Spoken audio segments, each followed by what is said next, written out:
Hello.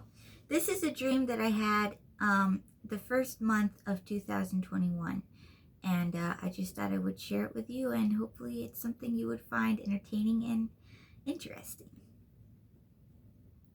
It was late afternoon in springtime. I found myself walking in a thickly wooded area. The trees were full of vibrantly green leaves, and the rays of sunshine were streaming through them till they were shining on my face, filling me with warmth. I stood there for a long moment, breathing in the scent of the forest, listening to the quiet chatter of its inhabitants. It was a peaceful moment. In my ignorant bliss, it almost felt like the world was at peace with itself. And then that moment ended. I heard that something was off, something that didn't fit, that shouldn't fit. It was the pained groaning of children. I started walking towards the noise. It was so distant that I wasn't sure I had even heard it to begin with. I halted my pursuit and listened intently. Maybe it was just my imagination. But no, there it was again, a faint, high-pitched groan. I continued on and started walking up an incline. The path was getting rockier and the trees were thinning. The sky was also getting dark. It must be about 5 p.m., I thought to myself as I continued up the jagged path. On my left, I saw what appeared to be a cave. The opening was quite low for a full-grown man. He would have to double over in order to squeeze himself through. I cautiously approached and entered. Inside was very dark, making it almost impossible to see. I stood there for a minute while thoughts raced through my mind. What am I doing? What's going on? Who would do such unspeakable evil? I didn't stop to think for long because I was met with the smell of damp vegetation and something else, something foul. It was like vomit, excrement, and body odor. I could clearly hear the children now. They were calling for help. It sounded like they were toddlers as well as older children from the tones of the voices echoing off the cold, harsh walls of the cave. I groped my way along the wall, trying to quicken my pace. Then suddenly there they were, all huddled together in chains in the corner, with one small lantern to give them light and warmth. As my eyes adjusted to the light, I could see that there were 5 of them. 3 girls and 2 boys. They were all clad in damp, grubby clothes. It looked like they'd been wearing those same pieces of clothing for weeks. They were so skinny and looked completely terrified, yet a glimmer of hope sparkled in those eyes in recognition that I was there to rescue them. I got them to stand up and somehow managed to remove the restraints around their hands and feet. We started walking back the way I had come. As we trotted along, I asked the oldest girl what had happened and how had they gotten there. She would not answer me. She wouldn't even look at me. So I just nodded to myself and urged them forward. We eventually made it out of the cave, and that's when I was able to make out the details of each child. The youngest child was a girl of 3 years old. She was very pale and had green eyes and strawberry red hair. Her name was Rosie. The next oldest child was a boy of 5 years old. He had a dark complexion with big brown eyes and black hair. His name was Arjun. The next child was a boy of 13 years. He was tall for his age and had light brown hair along with blue eyes. His name was Thomas. The next child was a girl of 15 years. She was slim, freckled, had chestnut brown hair and brown eyes. Her name was Adelaide. And last but not least, the oldest girl was 16 years old.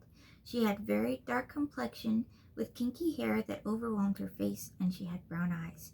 Her name was Takesha. I immediately felt a connection with these children.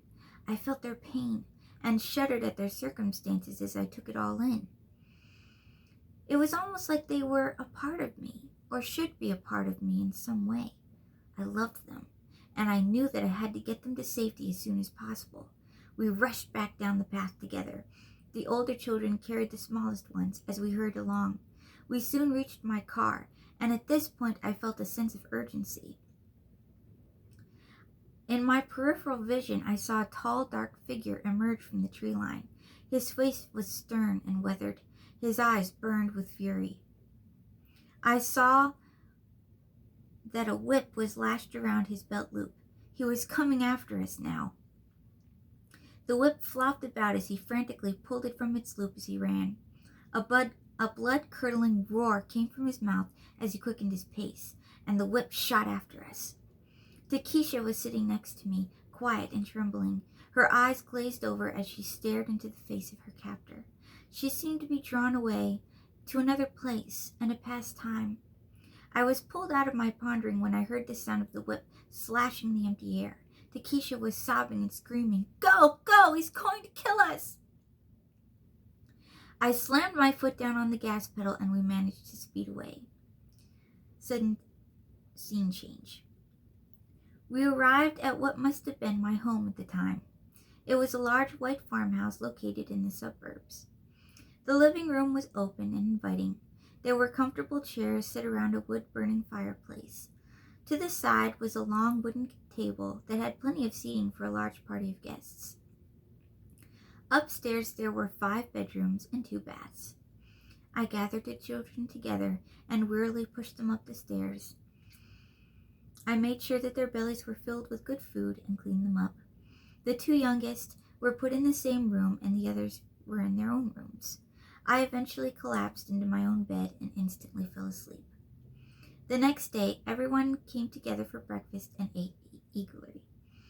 The others were bringing their plates to the sink when I realized that Takesha was missing. I ran out the back door and spotted her running away towards the street.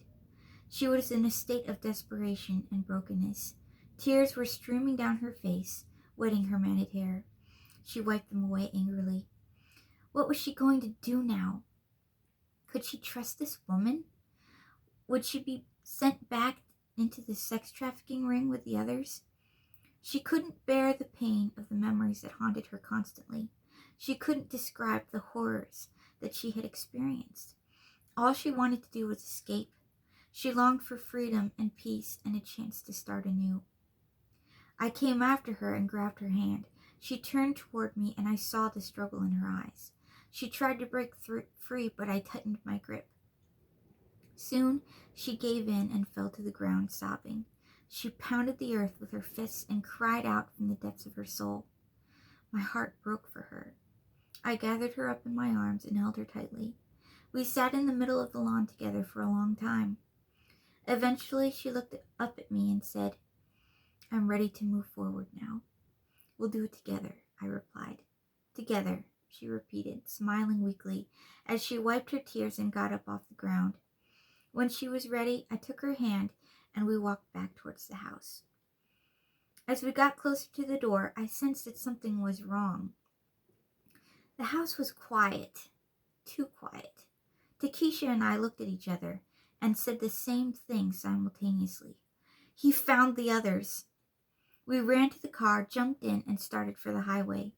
It was a quiet ride. We didn't know what to say to each other. How could this happen? How did he find us? We retraced our steps and found the first location where everything started, but the cave was empty.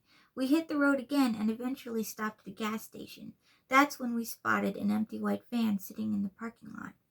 The windows in the back had been covered with paint. "That's strange," I said to myself as I nonchalantly circled the vehicle.